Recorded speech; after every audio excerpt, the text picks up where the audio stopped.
예, 우리 찬송가 291장입니다. 291장 우리 3절을 함께 하겠습니다. 사망이 이기신 능력의 주님. 사망을 이기신 능력의 주, 내 곁에 늘 계심 왜 모르나. 주 말씀 따라서 사느니 누구나 외롭지 않으며 즐거우리. 우리 주 예수님 널 돌보신다. 오직 주 예수님 널 사랑해. 손잡아 내 길 인도하시는 사랑의 주 예수 오 하나님. 아멘. 전능하사 천지를 만드신 하나님 아버지를 내가 믿사오며 그 외아들 우리 주 예수 그리스도를 믿사오니 이는 성령으로 잉태하사 동정녀 마리아에게 나시고 본디오 빌라도에게 고난을 받으사 십자가에 못 박혀 죽으시고 장사한 지 사흘 만에 죽은 자 가운데서 다시 살아나시며 하늘에 오르사 전능하신 하나님 우편에 앉아 계시다가 저리로서 산 자와 죽은 자를 심판하러 오시리라. 성령을 믿사오며 거룩한 공예와 성도가 서로 교통하는 것과 죄를 사하여 주시는 것과 몸이 다시 사는 것과 영원히 사는 것을 믿사옵나이다. 아멘. 우리 찬송가 295장 부르겠습니다. 295장 찬송입니다. 우리 찬송 후에 다 같이 합심해서 기도합니다.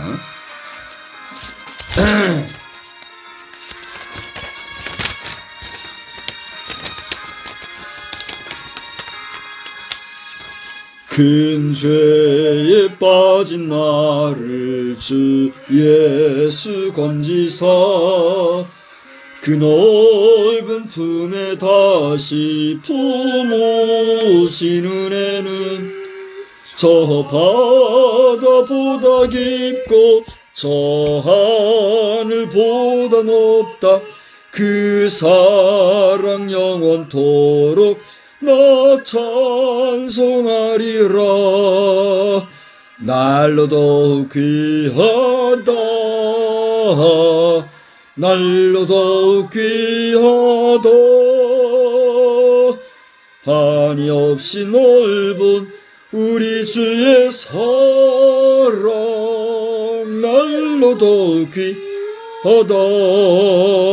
옛날에 유대 땅에 주 예수 나실 때 그 은혜 받으려고 큰 물이 모였네. 눈 먼 자 병든 자를 다 고쳐주셨으니 나 같은 죄인까지 그 은혜 받도다. 날로 더욱 귀하다. 날로 더욱 귀하다.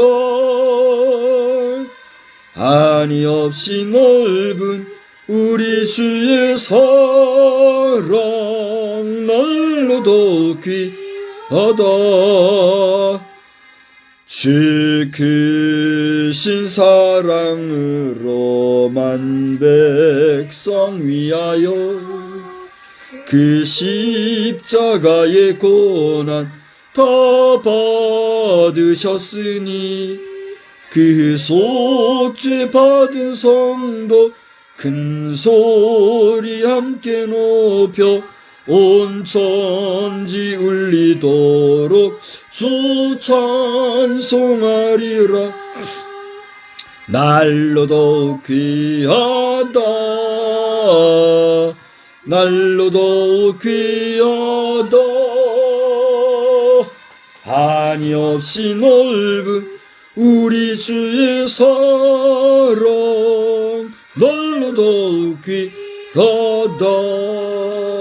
다 같이 기도합시다. 하나님 아버지, 오늘 이 시간에도 주님 앞에서 우리가 한 마음으로 함께 기도할 수 있는 은혜를 주시니 감사합니다. 이 시간에는 우리 성리 기도의 제목을 따라 기도드리오니 이 나라 대통령의 그 마음 중심을 붙잡아 주시고 내국에 조가는 그 중심이 흔들리지 않게 하옵시며 그 주변의 참모들도 신실하게 조력 잘 감당할 수 있도록 도와주옵소서.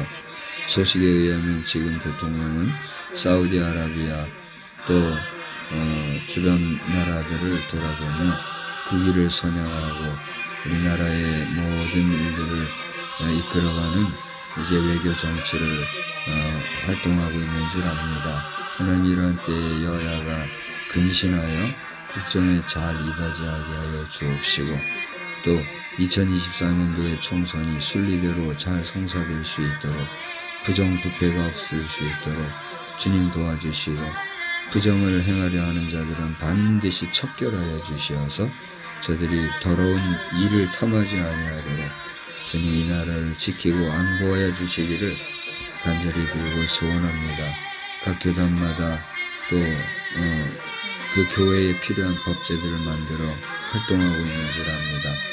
바라옵기는 부정한 법제들은 다 소멸되게 하여 주시고 주의 교회들을 안보하여 주시사 믿음의 삶에서 구원의 방주 안에서 떨어지지 아니하게 하여 주옵소서. 천한 예수상 건립의권이 완전 소멸되게 해주셔서 더 이상 이 땅에 이 일로 인해서 말거리가 되지 않으므로 학자들이 무력화되게 하여 주옵소서. 이러한 때에 교회의 직분자들을 도우시사 온전히 충성 다하게 하시고 거룩한 직분 잘 감당하게 하여 주시옵소서. 부족한 종에게 영육간 강건함과 평강을 주시어서 사역 감당 잘하게 하여 주시되 주여 많이 부족하오니 꼭 붙잡아 주옵소서. 이 밤에도 큰 은혜 주실 줄 믿사오고 예수님의 거룩하신 이름으로 기도드리옵나이다. 아멘. 우리 하나님의 말씀은 에베소서 5장에서 보겠습니다. 에베소서 5장 15절로 21절까지 보겠습니다. 에베소서 제5장 15절로 21절까지 우리 함께 교독해요. 그런즉 너희가 어떻게 행할지를 자세히 주의하여 지혜 없는 자같이 하지 말고 오직 지혜 있는 자같이 하여 세월을 아끼라. 때가 악하니라. 그러므로 어리석은 자가 되지 말고 오직 주의 뜻이 무엇인가 이해하라. 술 취하지 말라. 이는 방탕한 것이니 오직 성령으로 충만함을 받으라.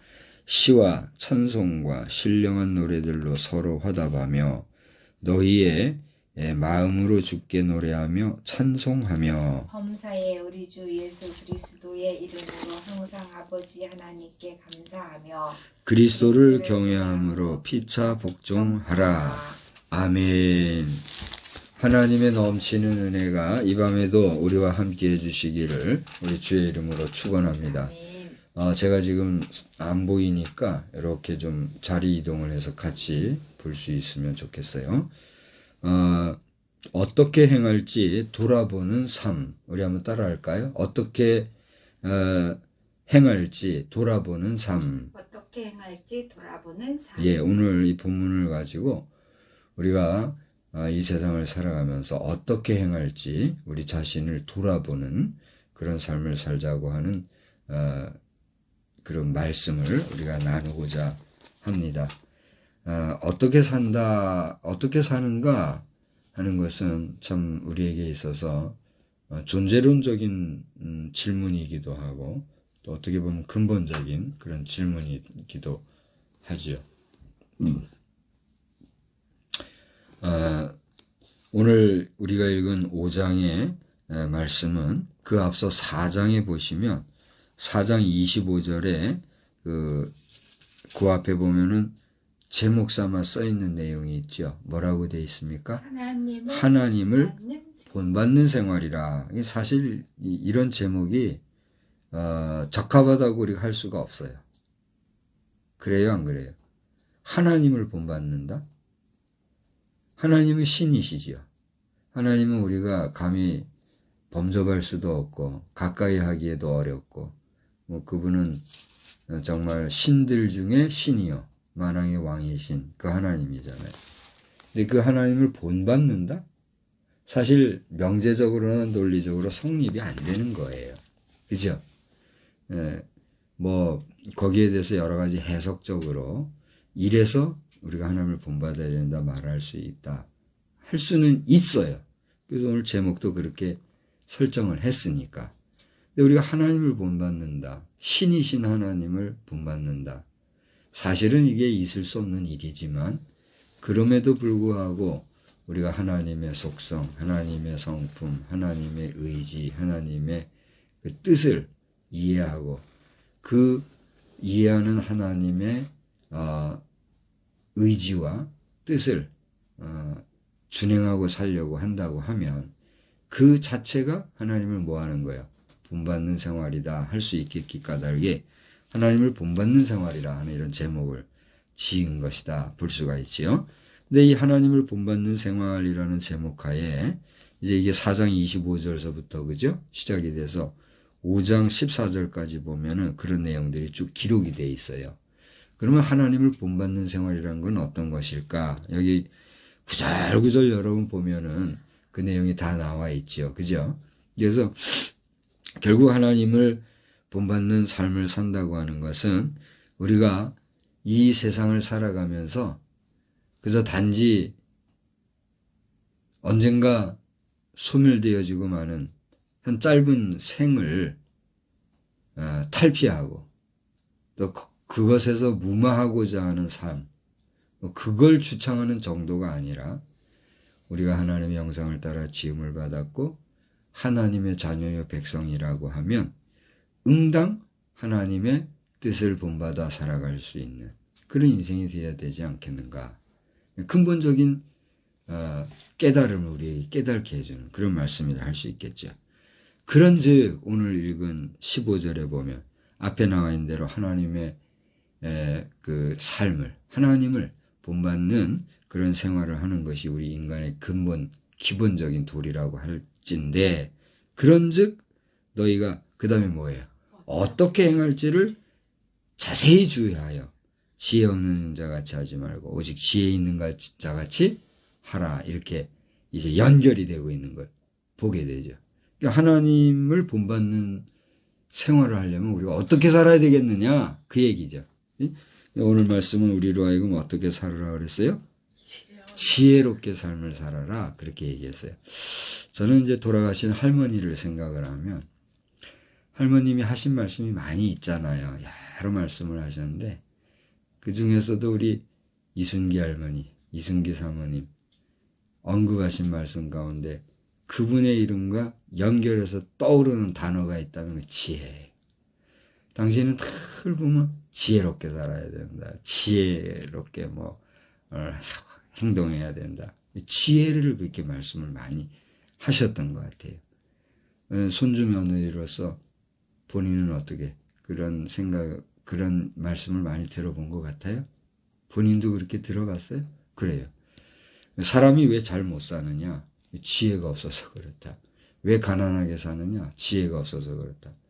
왜 건강하지 못하느냐? 지혜가 없어서 그렇다. 보면은 그 모든 말씀의 교훈적인 내용이 지혜를 가지고 얘기하시더라고요. 그러면 당신 자신은 그렇게 지혜롭게 살아가는가? 누군가가 질문해 볼 수 있잖아요. 근데 할머니는 어떻게 사신 것 같아요? 어떻게 보면은 그럴 수 없을 정도로 뭐라고 그래요? 이게 쥐어짜듯이 사는, 그죠? 그런 게 보일 정도로 소박하고 검소하게 생활하신 그런 모습을 제가 보면서 참 내가 그때는 왜 그런 얘기를 했는지 저도 모르겠어요. 그때 우리 키코 몰고 다닐 때 하루는 이제 그때 결혼을 하기 전이었나 후였나 모르겠어요. 하루는 청산에 갔다가 귀갓길이었던 것 같아요. 근데 할머니 앞에서 대놓고, 할머니, 저 할머니 생각하면 호박이 뭐라고 이제 배웅하고 서로 인사를 하는 그런 가운데 서로 웃으면서 정답게 대화를 하고 그러는 가운데, 할머니, 저는 할머니 호박이 그러면 그 호박 얘기를 갑자기 했는데, 그 얘기를 하고 나니까 자신이 깜짝 놀란 거예요. 이 뭔 소리야? 이 얘기를 했는데 그 얘기를 들은 할머니 나 얼굴을 봤어요. 어땠을 것 같아요? 기가 막혀가지고 뭔 소린가 하고 이렇게 쳐다보시는 그 모습이 내가 떠올라요. 근데 말은 했고 사람이 사람 앞에 대놓고 호박 얘기했으니 그게 듣는 사람 입장에서는 기쁜 소식이 아니잖아요. 근데 말은 나왔고 기가 막혀가지고 내 자신 아주 찰나적이에요. 순간적으로. 그 얘기하면서 동시에 깜짝 놀랐어 나 자신도. 근데 하나님께서 지혜를 주신 것 같아요. 할머니도 얼굴이 변하는 모습을 보면서 나 할머니 기분 나빠하지 마시라고. 호박이라는 게 그 당시에 이제 저 호박을 다려 먹는다. 호박으로 뭐 부기가 빠진다 그러네. 부기가 빠진다. 뭐 이런 얘기들을 여러 번 들은 상황이에요. 그래서 호박이라는 거에 대한 그 효험에 대해서 내가 알고 있었거든요. 근데 이제 할머니 얼굴 생김새가 부지목하고 이렇게 호박 중에서도 이렇게 퍼진 호박 그런 모습이잖아요.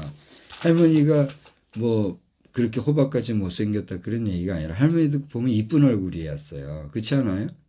납작한 게 이렇게 푸근한 이미지잖아요. 근데 물론 할머니를 어렵게 생각하는 분들은 할머니에 대해서 뭐 여러 가지 비판적인 얘기도 하시겠지만은 그래도 나는 할머니의 사랑, 속정을 많이 받은 사람으로서 내가 몸이 안 좋을 때는 꼭 나를 위해서 배를 만져주시면서 기도하시고 그러면 그 느끼면서 손이 따뜻한 걸 느꼈거든요. 손이 따뜻한 걸 느끼면서 어느샌가 나도 모르게 잠이 들어버렸어요. 오래 잔 잠은 아닌데 손 이렇게 주무르는 동안 잠이 들었는데 잠이 들고 나서 깜빡하고 깨어보면은 어느새 속이 편해지고 몸이 풀리는 그런 걸 내가 여러 차례 경험을 하고 그런 관계이기 때문에 할머니에 대해서는 선한 감정, 좋은 감정, 거의 보약이 되는 그런 감정으로.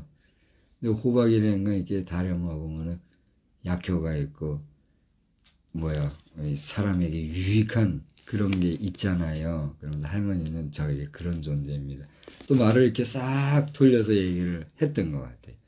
그러니까 껄껄껄껄 웃으면서 그래 고맙다 그러시면서 이내 풀어지시고 또 이게 부담 없이 서로가 가볍게 이렇게 배웅하고 이랬던 기억이 제가 있어요. 혹시 그때 같이 있었나요? 없었나요?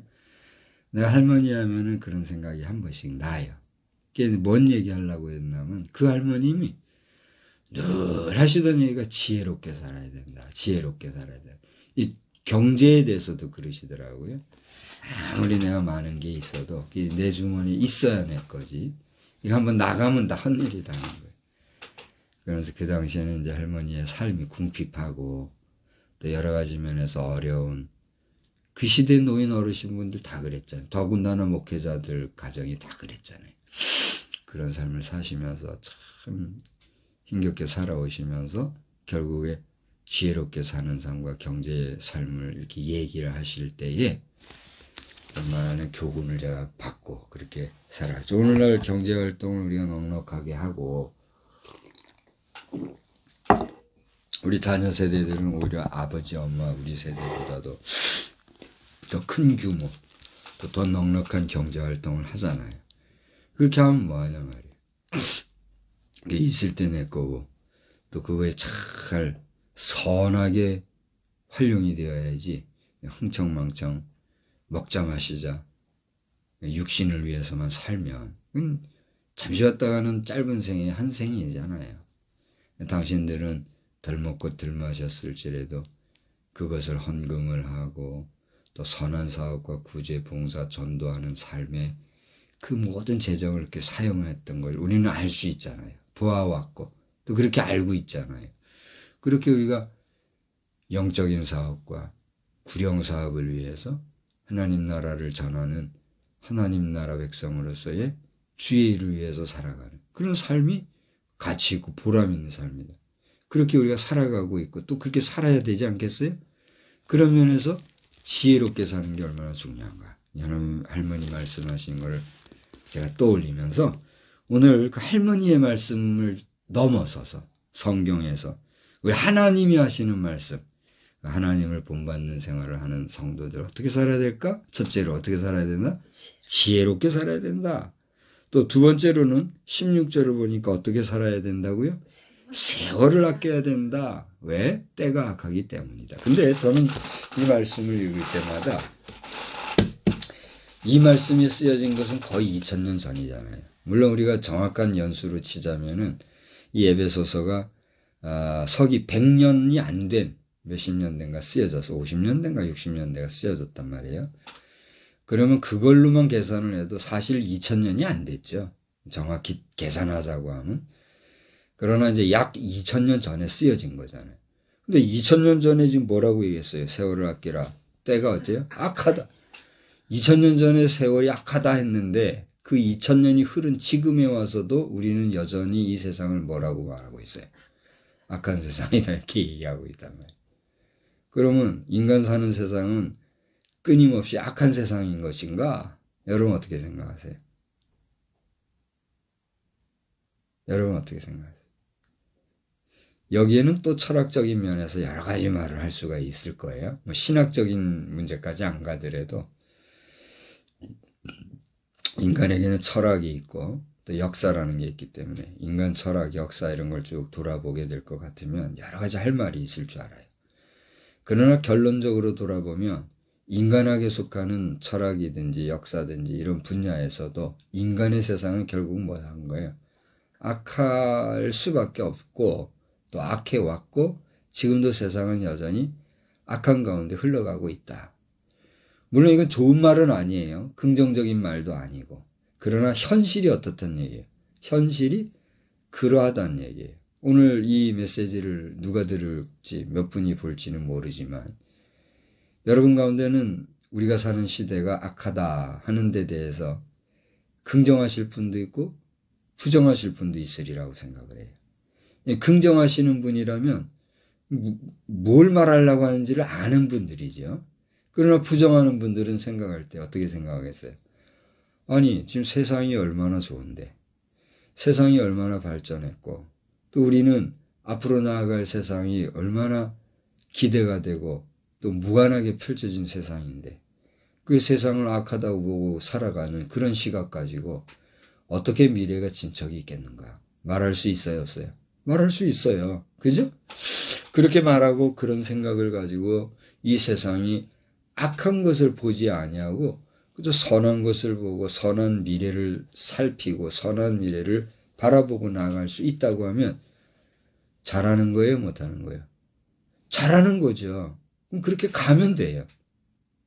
기왕이면 우리 성도들도 그런 긍정적인 생각과 또 소망에 넘치는 미래 희망적인 생각, 의지 가운데 장래 펼쳐지는 앞으로의 세상이 소망으로 넘치는 하나님의 나라가 더욱더 확장되어가는 쪽으로 그렇게 전진하는 그런 우리 성도가 되었으면 좋겠어요.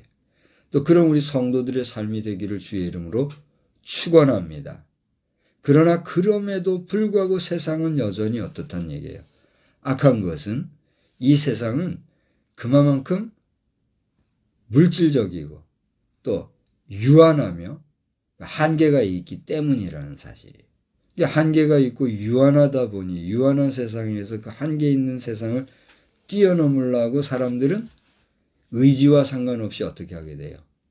욕심을 부리게 되고 또 모든 것을 과하게 하게 되고 그렇게 하다 보니까 질서가 깨어지게 되고, 질서가 깨어지다 보면 그게 곧 뭐가 돼요? 무질서함이 되고, 무질서함이 되면 그게 뭐예요? 악한 세상이 되는 거예요. 이건 우리의 의지와 상관없이 물질계에 존재하는 현재 상황, 사실의 현실, 현상이 그러하다는 거지. 이게 일반적인 거지.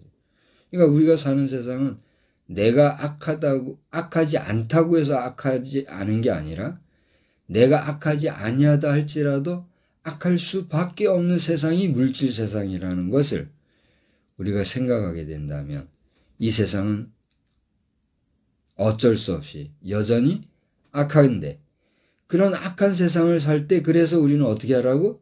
세월을 아끼라고 성경은 우리에게 교훈하고 있다는 거예요. 왜요? 우리 인생은 유한하기 때문이라는 거죠. 아까 낮 시간에도 얘기를 잠깐 했습니다만, 여러분 100세 시대 100세 시대 하니까 100세 시대를 기준으로 그걸 이제 하나의 그 기본으로 해서 인생이 살아간다고 하면 그게 몇 년을 사는 거예요. 몇 날을 사는 거예요. 데이, 원데이, 하루로 계산해서 며칠을 사는 거예요. 100년 살면 3만 6천 500일을 사는 거예요. 그래요, 안 그래요? 그러면 여러분 일주일이 며칠이에요? 열흘. 7일. 한 달이면 뭐 30일. 1년이면 며칠 나오죠. 365일 나오죠. 그런 식으로 계산을 해가지고 우리는 하루하루를 살아가는 거 아닙니까? 1년을 살면 1년에는 계절이 있어서, 계절이 어떤 계절이 있어요? 봄, 여름, 가을, 겨울에 요즘에는 4계절 말고 2계절이 더 있대요. 무슨 계절인지 알아요? 봄, 여름에 핫여름이 있고, 겨울 할 때 겨울 중에도 핫겨울이 아니죠. 그거는 뭐라고 해야 돼요? 그냥 엄청 추운 겨울. 그냥 우스갯소리로 얘기를 하는 거지만, 더울 때는 여름의 더위를 뛰어넘는 엄청 뜨거운 계절이 있는가 하면 겨울에도 견딜 수 없이 추운 계절이 있잖아요. 엄청 추운. 어쨌든 지간에 봄, 여름, 가을, 겨울 4계절이 있는데, 여러분 잘 생각해 보세요. 우리가 아이 추워 하다가 어느 날 갑자기 슬슬슬 옷을 벗고, 아이고 에어컨도 그냥 시원하지 않다고 난리를 치던 그런 계절이 있는가 하면 어느새 우리는 따뜻한 게 좋은 계절이 지금 돌아왔잖아요.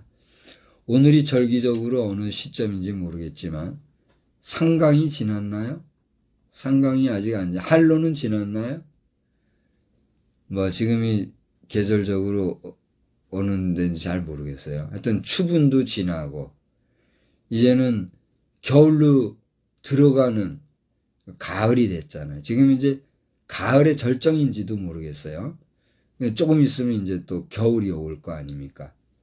근데 지금 가을의 절정인데도 낮에는 또 어때요? 햇살 앞에 가면. 요즘 들판을 가보시는 분들은 알겠지만 들판에 가보면 한낮에는 햇살이 따가움을 느낀단 말이에요. 그런가 하면 아침 저녁은 어떻게 해요? 추워가지고 요즘 벌써 토파라고도 하는 두툼한 옷을 꺼내 입은 분들도 계시잖아요. 그죠? 벌써 집안에 보일러를 켜는 분들도 있고, 그런 계절이 돌아왔다며. 근데 이 계절이 이 흘러가는 흐름을 볼 때 여러분 어떻게 느끼세요? 얼마 전에 더웠던 것 같은데 금방 추워지고, 추워서 손 시려가지고 막 어깨 움츠리고 이렇게 하던 거 몇 번 하다 보면 또 어느새 푸릇푸릇 봄 기운을 느끼면서 또 더위로 들어갑니다. 이런 계절의 변화를 몇 번 겪고 나면 우리는 어떻게 돼요? 제대로 기지도 못해서 하던 사람이 뻘뻘뻘 기더니 일어나서 앙큼앙큼 뛰어다니고, 그러다가 어느 땐가 청소년이 되고 청년이 돼서 또 새 가정을 꾸리고 아기를 낳고 한참 싸우다 보면 어느샌가 장년, 중년이 돼서 얼마 안 있으면 아이고 허리야 팔다리 어깨야 하는 노인이 되고, 그렇게 한 세대가 왔다가 한 세대가 가고 나면 또 다른 후대가 또 그 자리를 지내는 이 인생의 그 패러다임이 계속 도는 게 인간의 역사 아니었어요? 전도서는 그러나 땅은 어떻게 하다 그랬어요?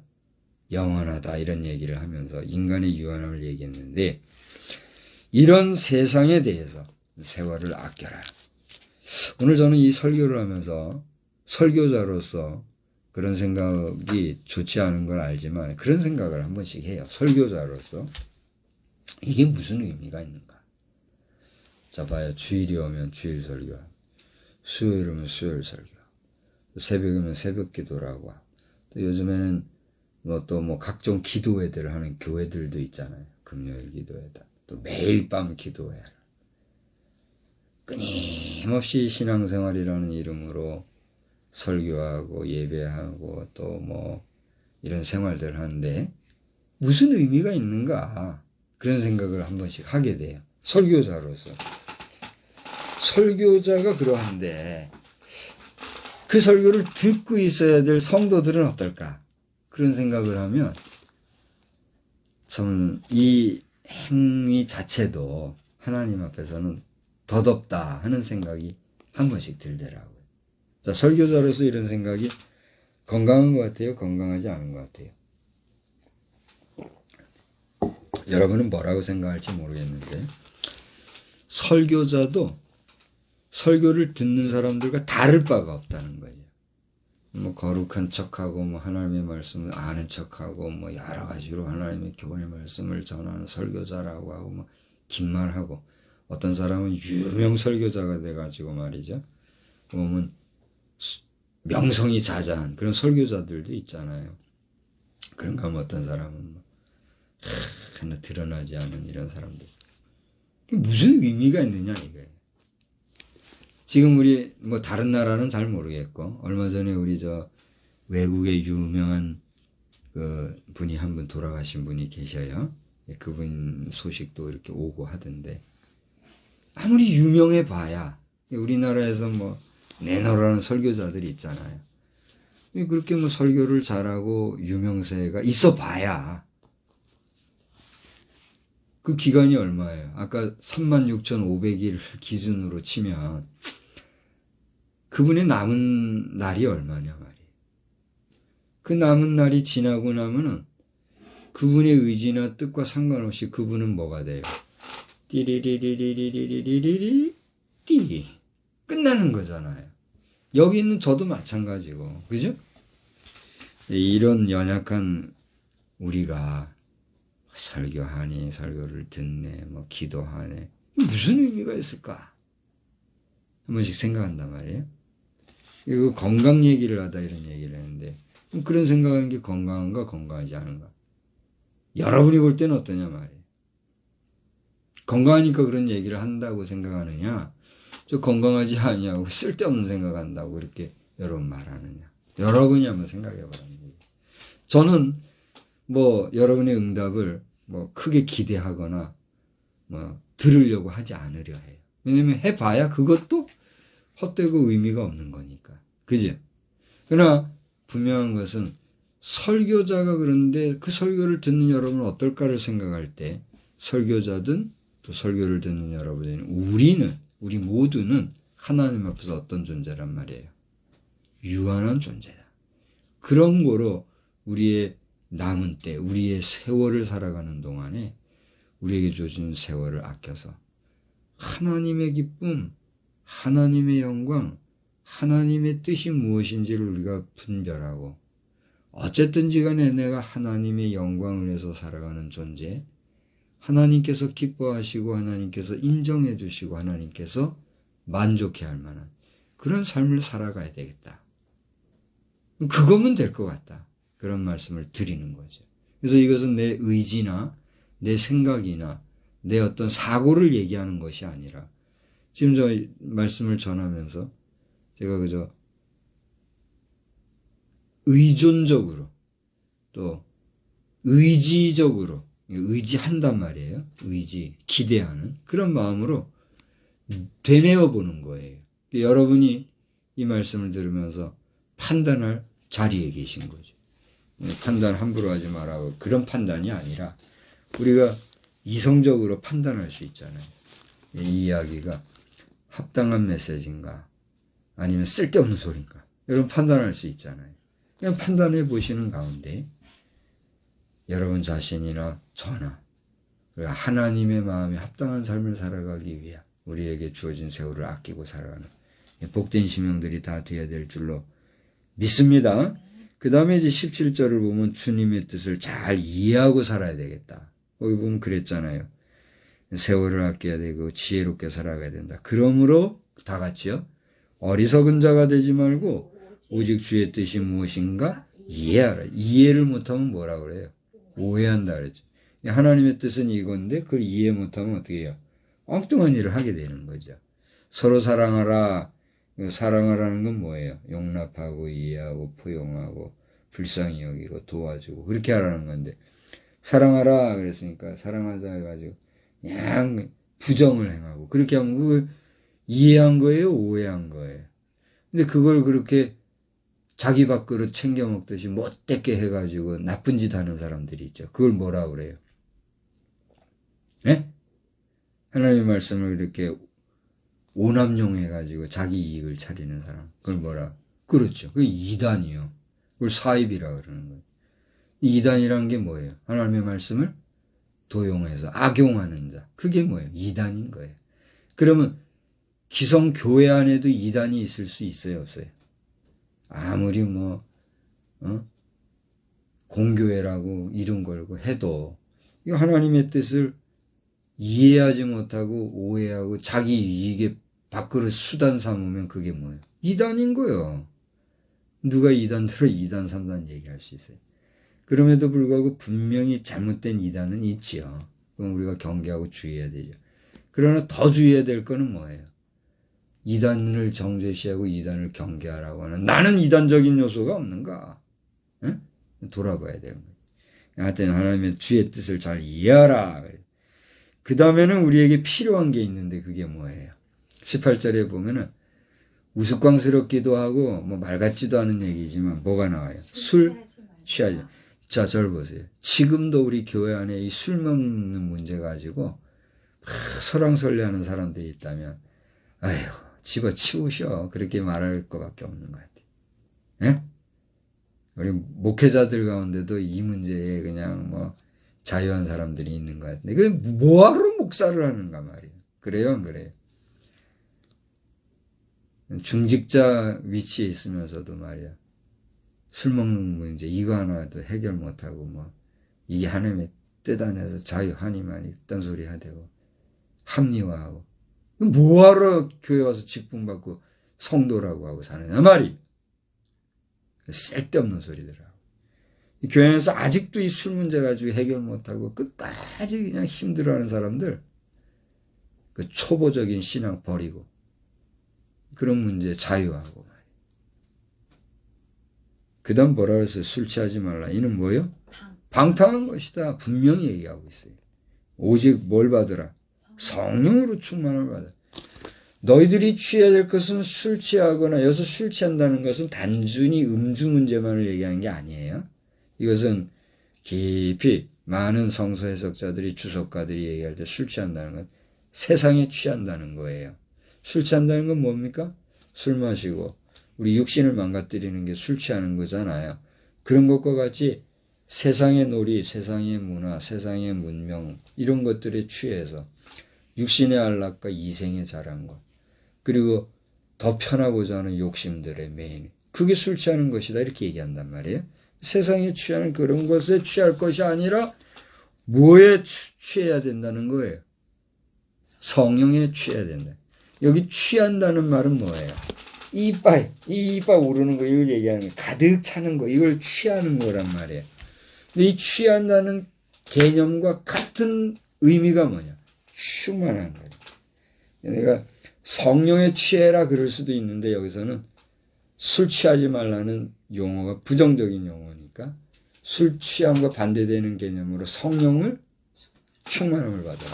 성령에 취하라는 거예요. 내가 술 취할 것이 아니라 성령에 취해서 성령의 사람이 돼서 성령이 충만하여서 주의 뜻을 구분하고 지혜롭게 세월을 아끼며 살아가는 주의 백성이 되어야 합니다. 그게 우리가 어떻게 행함으로써 하나님을 본받는 삶을 살아가게 될 것인가를 알 수 있는 첩경이다. 그렇게 교훈하고 있는 거죠. 할렐루야. 제가 좀 거칠게 말했는지 모르겠지만 음주 문제, 술 먹는 문제 가지고 아직도 자유하지 못하고 해방받지 못하고 매여가지고 들떨어진 그런 삶을 살아가는 성도들이 이 영상을 보신다면 속히 하나님 앞에서 문제 해결함을 받고 아무것도 아닌 그거 가지고 괴로워하지 말고 성령의 충만한 삶을 살아가시기를 우리 주님의 이름으로 축원합니다. 축원합니다. 그 목사님 술 마셔도 된다는 거예요? 안 된다는 거예요? 알아서 해요. 알아서. 그거 가지고 목사 힘들게 하지 마요. 그 다음에 마지막으로 우리 하나만 더 살펴봅시다. 여기 19절로 21절까지는 통으로 하나로 우리가 봐야 될 것 같아요. 아까 15절에는 어떤 단어가 핵심적인 단어로 보여요? 지혜. 16절에는 뭐라고 그랬죠? 세월을 아끼라. 17절은요? 주의 뜻을 이해해야 된다. 18절은 성령에 충만해라. 근데 19절로부터 21절까지는 이걸 각 절에서 뭐라고 말하기가 그래요. 통으로 한번 읽어본다면 우리 세 절 다 같이 한 번만 더 읽어봅시다. 시와 찬송과 신령한 노래들로 서로 화답하며 너희 마음으로 주께 노래하며 찬송하며 범사의 우리 주 예수 그리스도의 이름으로 항상 아버지 하나님께 감사하며 그리스도를 경외함으로 피차 복종해라. 찬송하고 감사하며 복종하는 삶. 그죠? 이걸 하나하나 또 뜯어서 얘기할 수도 있겠지만 그렇게 얘기하기에는 너무 하나하나가 중량감이 큰 것 같아요. 그래서 하나님을 찬양하고 그분께 감사하며 이게 복종하라 이런 얘기를 썼는데 그래서 복종한다는 얘기는 뭐예요? 말 그대로 하나님 앞에서 하나님의 말씀에 순종하라는 거죠. 복종과 순종은 달라요? 같아요? 분명히 다르지요. 복종한다는 건 아무 소리 안 하고 무조건 하는 거예요. 순종은 뭐예요? 순종도 역시 그런 어떤 조건을 붙이지 아니하고 하는 거예요. 그죠? 근데 왜 그러면 순종하라는 말을 안 쓰고 복종하라는 말을 썼을까? 결국은 복종함으로써 우리의 하나님 앞에서의 순종을 더 온전히 할 수 있는 모습을 보여주기 때문이다. 그렇게 생각해 볼 수가 있는 거죠. 순종이든 복종이든 여기서 그리스도를 경외함으로 피차 복종하라는 건 뭐예요? 잘 보세요. 그리스도를 경외함으로 피차 복종하라 그랬는데 피차라는 말은 뭐예요? 저 피, 이 차, 너나 나나 우리 서로 복종하라는 거잖아요. 서로 복종하라는 건 뭐예요? 내 의견을 네가 복종해 주는 것이 나에게 중요해 안 중요해요? 중요하듯이 네 의견에 내가 복종해 주면 네 입장에서 좋아 안 좋아? 좋은 거잖아요. 그러니까 네 의견이 중요하면 다른 사람의 의견도 어떻다는 거예요? 중요하다는 거예요. 다른 사람의 의견을 존중해 주면 나도 뭘 받을 수 있어요? 존중을 받을 수 있는 거예요. 그러니까 내가 남을 낮게 여기면 그도 나를 어떻게 여겨요? 낮게 여길 수 있는 삶을 우리가 살아갈 수 있다. 역설적인 진리가 여기 담겨집니다. 제가 종종 얘기해 왔지만 성결이 뭐냐? 여러분 성결이 뭐라고 생각하십니까? 저는 신학생 시절에 성결 제가 이제 장로교 유아 세례 받은 사람으로서 어떻게 하다가 성결교인이 됐잖아요. 성결교인이 돼서 성결교인에서는 제일 그래도 자주 말하고 그래도 상징적으로 중요한 표제가 있다면 성결이거든요. 성결이 뭘까? 나는 고민 많이 한 사람이에요. 그런데 어느 날 하나님께서 지혜를 주시고 그 은혜죠. 우리 교단 헌법에 딱 명시가 돼 있더라 이거예요. 성결은 다른 게 아니다. 나보다 남을 낮게 여기는 삶이다. 그게 성결이더라고요. 모든 사람으로 더불어 화목함과 거룩함을 좇으라. 이것이 없이는 하나님을 볼 자가 없느니라. 남과 화목하게 살려면 어떻게 해야 돼요? 나보다 남을 낮게 여기는 게 아니라. 여기서 피차 복종한다는 말은 우리가 이 문자 그대로 뭐 복종하고 시키고 그런 개념이 아니라 어떻게 하는 거예요? 다른 사람을 나보다 낮게 존중하고 화목하게 성결한 삶을 살아가는 것도 그 얘기다 이거예요. 그래서 오늘 어떻게 행할지 돌아보는 삶이라 이런 제목을 삼았는데 우리 성도라면 하나님의 자녀로서 오늘 여기 4장과 5장에 기록된 대로 하나님을 본받는 삶을 살아야 하나님의 백성인데 하나님의 백성으로 어떻게 해야 하나님을 본받는 삶을 살까? 어떻게 해야 하나님의 뜻을 알고 깨닫고 살아갈까?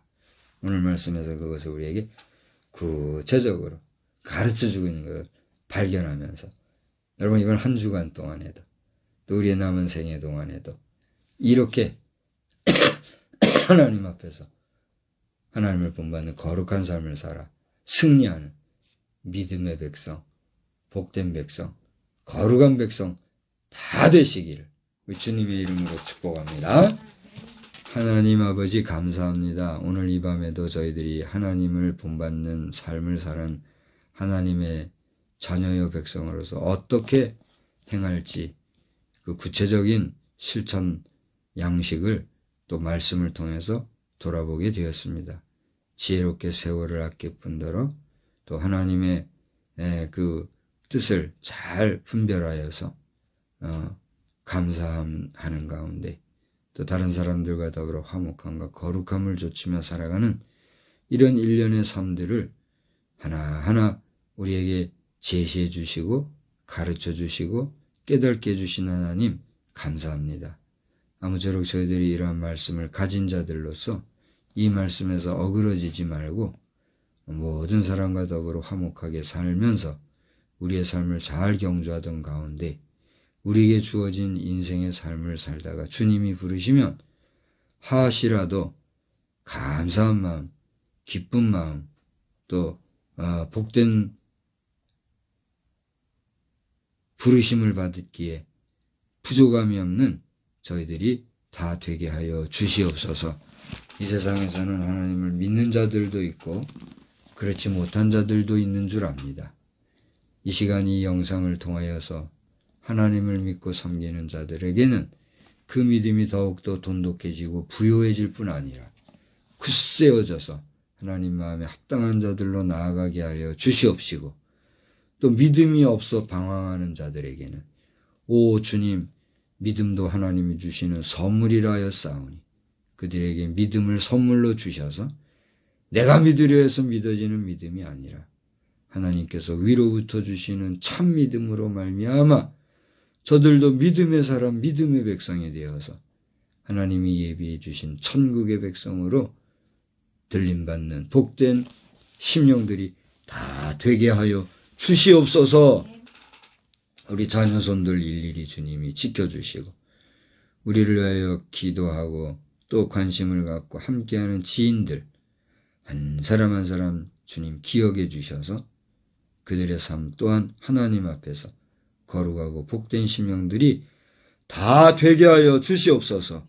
오가는 소식마다 기쁘고 반가운 소식이 있기를 원하옵고 특별히 국가를 위하여 해외로 순방하며 여러 가지로 수고하는 대통령과 그의 수행원들과 여러 관계자들을 주님 지켜주시어서 그 수고가 헛되지 않게 도와주시고 모든 여정에 하나님의 안위안보하심 가운데 우리나라가 날로 하나님 안에서 힘있고 능력 있는 나라, 특별히 복음을 전 세계에 증거할 수 있는 선교 대국으로서 지속적으로 잘 나아갈 수 있도록 주님 은혜 베풀어 주시옵소서. 우상을 숭배하려 하는 자들, 예수 이름 팔아 우상 만들어서 그것으로 어떻게 해보려는 자들 하루라도 속히 주님 척결해 주시고 다시는 이 땅에 우상이 난무하지 않게 하여 주시되 우상 만드는 일을 동상 만드는 일 정도로 생각하면서 우습게 만드는 자들 주여 저들이 그들의 죄악을 맑게 씻어버릴 수 있는 자들이 되게 하여 주시옵소서.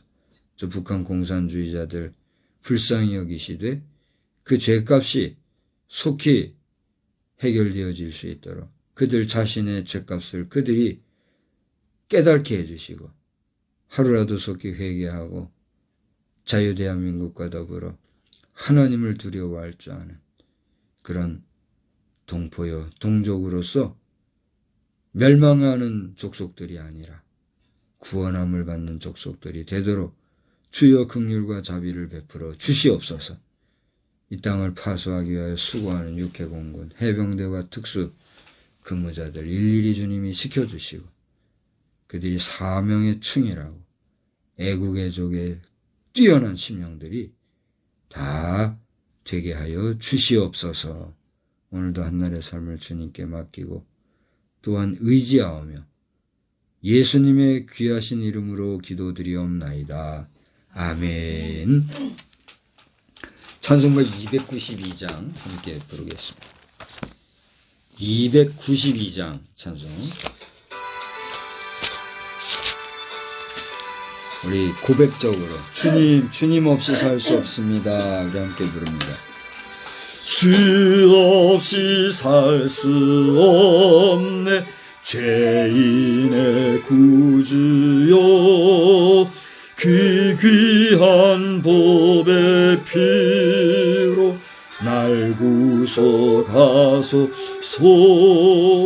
구주의 사랑 위로 올리신 보여 우리 내 소망 나의 위로 내 영광 됩니다.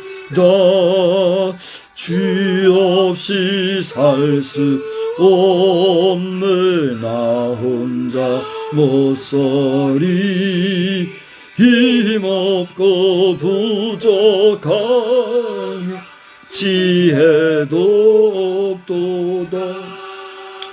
내 주는 나의 생명 또 나의 힘이라 주님을 의지하여 지혜를 얻으리. 주 없이 살 수 없네 내 주는 아신다. 내 영의 깊은 간구 마음의 소원을 주밖에 나의 마음이 알아주리요. 내 마음 위로 하사 평온케 하시네.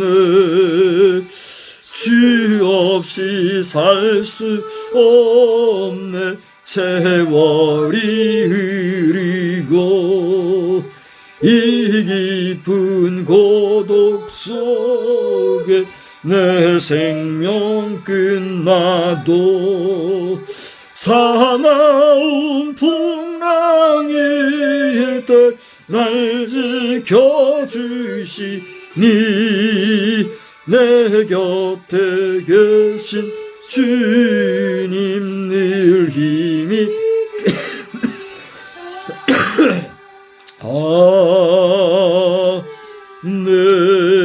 아멘. 하늘에 계신 우리 아버지여 이름이 거룩히 여김을 받으시오며 나라의 임하옵시며 뜻이 하늘에서 이루어진 것 같이 땅에서도 이루어지이다. 오늘날 우리에게 일용할 양식을 주옵시고 우리가 우리에게 죄 지은 자를 사하여 준 것 같이 우리의 죄를 사하여 주옵시고 우리를 시험에 들게 하지 마옵시며 다만 악에서 구하옵소서. 대개 나라와 권세와 영광이 아버지께 영원히 있사옵나이다.